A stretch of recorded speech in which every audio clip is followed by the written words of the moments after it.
to find out if 100 candles can sear a steak. Wagyu, obviously. I did my research. Candles are perfectly safe to use for cooking. The question then becomes, how much heat will they produce? Well, turns out you need almost 100 candles to heat an average room. Smack that like button. It's time to cook. Let's start with our meat. What we have here is a beautiful piece of Australian Wagyu. And believe it or not, most people don't know this, but Australia comes in at second place right behind Japan for the best Wagyu in the world. Some would argue American Wagyu is up there, but I think Australia beats them out. Hello, mate. Get out, you're fired.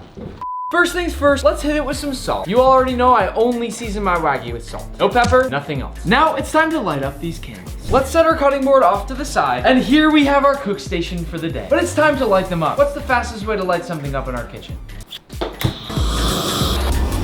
Now that all of our candles have been lit, it's time to wait and let these do their work. Our goal will be to get these metal grates as hot as possible. The first thing I'm noticing here is how incredibly hot all of these candles are. Manny, stick your hand over the fire for a second. You really can feel it. It's really hot. Super hot. It's really hot. When you think of a candle, you don't think of that much heat. But suddenly we have 100 candles in front of me, and they're giving off enough heat that I can't stick my hand and keep it on the grate anymore. And it's only been about 1 minute and 30 seconds. We'll set our timer for 10 minutes, and now we wait.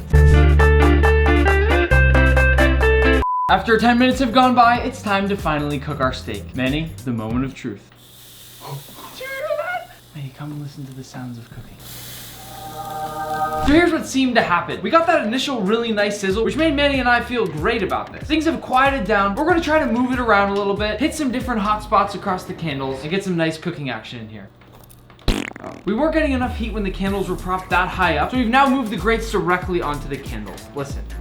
That's better, Manny. I don't want to jinx it, but I actually hear some sizzling action going on here. While it's definitely still a faint sizzle, you can tell our steak is slowly beginning to cook, but we're not getting the sear we want. But unfortunately, I think the candles are too directly cooking the meat. So Manny and I have another idea. If we flip it over, you can see right there that we're having a char, but we want a nice even char, hence the pan. This pan has been sitting now for about 15 minutes, and it's time to see if it's actually hot.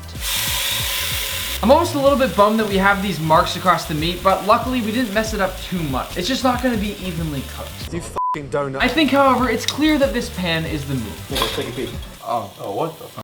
We got a bit of sear in here, but we also got some unwanted char. I will say that it almost pains me to cook at such a low temperature, especially with such a nice piece of meat. But it will be edible, and that's what matters. After a rather painful 45 minutes or cooking or so, we have a steak that is at least somewhat seared. Parts of it do look like the steak was just boiled in water, which is a diner's worst nightmare for a nice piece of meat like this. But I think we answered an important question here today. Can 100 candles sear a steak? The answer is yes, but you need time, and lots of it. Be sure to click that link at the top of the description to check out flambe. I have personally worked to create all of these candles, and I know you can't taste my food at home, so right now, this is the closest you'll get. All of our candles are food scented. We've got frosted lemon scone, brown sugar oatmeal, and rustic blueberry cobbler. Whether it's for Valentine's Day or you just love candles like me, click that link below. I mean it when I say they're the best smelling candles I have ever experienced. I just wouldn't recommend buying them for the purpose of cooking a steak. Happy cooking. Oh, almost forgot. We gotta blow them out.